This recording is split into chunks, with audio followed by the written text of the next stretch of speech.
When you think of organized crime in Los Angeles, one name almost always comes up: Mickey Cohen. He wasn't just a gangster. He was a fixture of the city's underworld and a tabloid sensation who blurred the line between crime and celebrity. Known for his flashy suits, quick temper, and constant presence in the press, Cohen made himself impossible to ignore. But with that attention came danger. Rivals, former allies, and even enemies within his own circles all wanted him dead. In fact, Cohen is believed to have survived more than 10 assassination attempts during his turbulent career. Each time he walked away alive, his reputation as both ruthless and untouchable only grew. Mickey Cohen was born Meyer Harris Cohen in Brooklyn in 1913. He grew up poor, with a rough childhood that quickly pushed him toward a life of hustling. As a teenager, he found himself in trouble with the law more than once. By his early 20s, he was already involved in organized crime, working for East Coast syndicates and eventually becoming a trusted associate of Bugsy Siegel. When Siegel came west in the 1930s to expand organized crime's presence in Los Angeles, Cohen followed. He quickly made his mark in gambling, loan sharking, and other rackets that thrived in the booming post-prohibition era. Cohen's partnership with Siegel brought him into the highest levels of organized crime in LA. When Siegel was assassinated in 1947, shot through a window while reading the newspaper at Virginia Hill's Beverly Hills home, Cohen was left to take over much of his operation. Suddenly, Mickey Cohen was at the center of Los Angeles' criminal world. He had the power, the connections, and the fortune, but he also had a target on his back. The attempts on his life began almost immediately. Cohen's rise to power made him the focus of rivals who wanted control over Los Angeles rackets. Gunmen ambushed him at restaurants, shot at his house, and planted explosives near his hangouts. In one of the most famous incidents in 1949, Cohen was leaving Sherry's restaurant on the Sunset Strip when a gunman opened fire with a machine gun. Cohen was wounded in the shoulder, but he survived. His bodyguard, however, was killed. Newspapers splashed the story across their front pages, cementing Cohen's reputation as a gangster who couldn't be brought down. The Sherry's ambush wasn't the only time Cohen narrowly escaped death.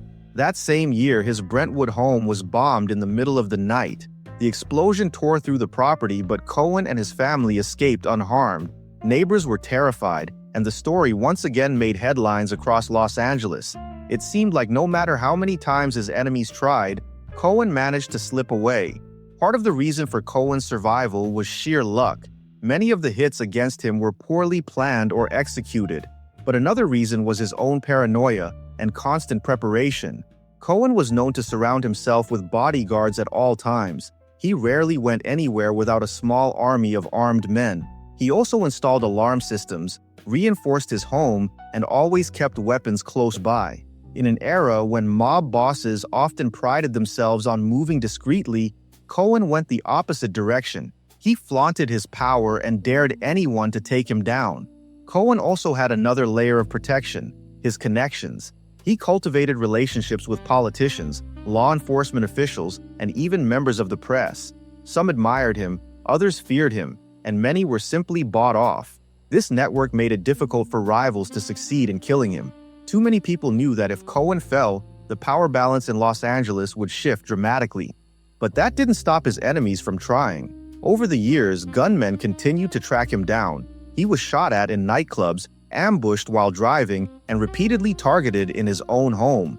Each time, Cohen not only survived, but made sure the story landed in the papers. He seemed to thrive on the notoriety. While most mobsters tried to avoid attention, Cohen courted it, appearing in headlines and on radio programs, presenting himself as both a businessman and a celebrity. In many ways, his survival became part of his persona. He was the gangster who couldn't be killed. While others around him, like Bugsy Siegel, met bloody ends, Cohen kept dodging bullets. It gave him an aura of invincibility, though it also kept him under constant pressure. He was never far from danger, and he knew it. Eventually, it wasn't assassins that brought Mickey Cohen down, but the federal government. In the 1950s and 1960s, he faced multiple convictions for tax evasion and was sent to prison several times. During one stint at Alcatraz, he was even attacked by another inmate and severely injured, but he survived that as well. When he was released in the 1970s, Cohen's power had largely faded, but his legend as the man who lived through a dozen attempts on his life remained intact.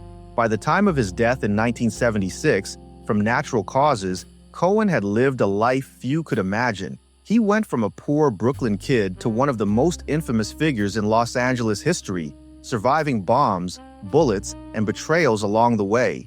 His survival wasn't just about luck, it was about a man who built his life around always being ready for the next attack. Today, Mickey Cohen's story is remembered as both sensational and symbolic of mid-20th century Los Angeles.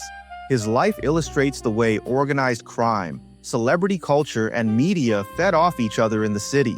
He wasn't just a gangster, he was a figure who understood that image was power, and surviving every attempt on his life only made that image stronger. The tale of Mickey Cohen reminds us of Los Angeles' darker side. Beneath the sunshine and movie sets was a city where mobsters fought bloody battles for control, and where headlines made gangsters into household names. Cohen lived on the edge for decades, walking out of gunfights and bombings that should have killed him. In the end, it wasn't his enemies that ended his life, but time itself. Mickey Cohen's survival through more than 10 assassination attempts remains one of the most remarkable chapters in the history of Los Angeles crime. A story of luck, preparation, and the strange reality of a gangster who became as much a celebrity as the movie stars he rubbed shoulders with.